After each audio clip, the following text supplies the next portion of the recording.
শ্রমবাজারের সংকটের বিষয়টা আবার আসি, যেহেতু মধ্যপ্রাচ্য থেকে যারা আটকা পড়েছেন তাদের ফিরিয়ে আনা অথবা সামনে যারা যাওয়ার জন্য অপেক্ষারত ছিলেন বা সামনে কি হতে পারে এই ব্যাপারে এই মুহূর্তে করণীয় কি হতে পারে, বা যারা আটকা পড়েছেন যাদের মনে নানা প্রশ্ন তারাই বা কিভাবে দিক নির্দেশনার জন্য অপেক্ষা করবে? এটার জন্য তো কোনো সিলভার বুলেট নেই, কিন্তু 1990 যে প্রথম গালফ যুদ্ধ ছিল বা এখানে তখন বা 2003-এ যখন আবার দ্বিতীয় গালফ যুদ্ধ হলো, তখন কিন্তু আমাদের প্রচুর বাংলাদেশি প্রবাসী ভাইরা কিন্তু আটকে পড়েছিল। তো তখন আমরা কিন্তু জাতিসংঘ এবং IOM এদের এখানে তাদের কাছে আমরা বিশেষত IOM এর কাছে আমরা হেল্প নিয়েছিলাম, এবং ক্ষেত্র বিশেষে এখনো আমাদের দরকার হলে আমাদের যে পার্শ্ববর্তী দেশ ভারত, তাদেরও মানে প্রচুর সংখ্যক ভারতীয় এখানে প্রবাসী আছে, 10 মিলিয়ন।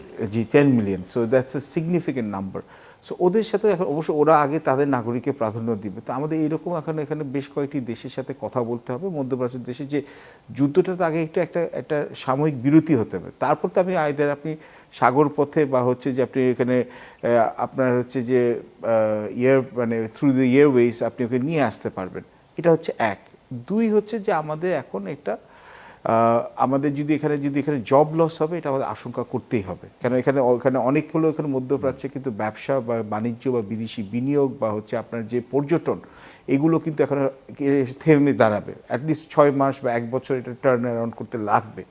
ওই সময় কিন্তু আমাদের এই যারা আসে তাদেরকে এই যে ফ্যামিলি কার্ডের আওতায় বা এখানে টেম্পোরারি যে ওয়ার্ক ডিসপ্লেসমেন্ট, তাকে আমাদেরকে এখানে কিছু থেকে সহযোগিতা বা রিস্কিলিং টুলস দিতে হবে। সমস্যা একটাই, টাকাটা আসবে কোথায়? কেন আমরা তো অলরেডি টাকা আমাদের কমতি আছে বলে IMF এর কাছে লোন নিয়েছি। আমাদের আগের বছর $7.1 বিলিয়ন মতো আমরা শুধু ডেট সার্ভিসিং করেছি।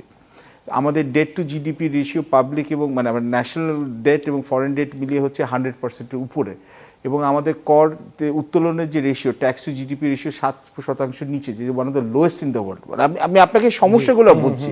তা আমার কিন্তু সমাধান দেওয়াটা অনেক সহজ। আমরা সরকারকে আমরা ক্রিটিসাইজ করতে পারি, কিন্তু বিএনপি এখন একটা কমপ্লেক্স একটা টাইমে এখানে আসছে, এবং যেখানে অর্থনীতি দুর্বল, যেখানে আপনার 21% লোক আপনার দারিদ্র্য সীমানার নিচে, যেখানে তরুণদের মধ্যে বেকারত্বের হার 28%। তো এইরকম একটা এবং আমাদের বিনিয়োগের মাত্রা 5 বছর সর্বনিম্ন। তো তাহলে এখানে যে এবং বৈদেশিক বিনিয়োগ তো নেয় বললেই চলে।